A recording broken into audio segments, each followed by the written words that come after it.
बिस्मिल्लाहिर्रहमानिर्रहीम नहमदुहु व नुसल्ली अला रसूलिहिल करीम अम्मा बाद।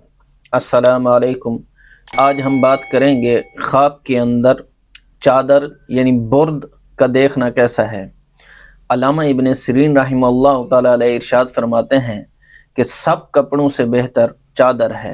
इसी तरह अगर कोई शख्स ख्वाब में चादर सूती है या सब्ज और सफ़ेद है या नया कपड़ा पहना हुआ देखे तो ये ख्वाब सैब ख्वाब के लिए दलील है कि जामे की उम्दगी के मुताबिक फराख ये नेमत पाएगा। हज़रत इब्राहीम करमानी रहमतुल्लाह अलैह इरशाद फरमाते हैं कि चादर फरोश ऐसा आदमी होता है कि दीन को दुनिया के बदले इख्तियार करता है, ख़ास कर अगर चादर सूती हो।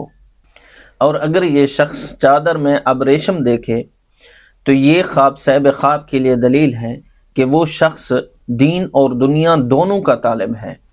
अल्लाह पाक से दुआ गो हूँ कि अल्लाह पाक हमारे लिए हमारे इन ख्वाबों को बैस बरकत और रहमत बनाए। अस्सलामु अलैकुम व रहमतुल्लाहि व बरकातुहू।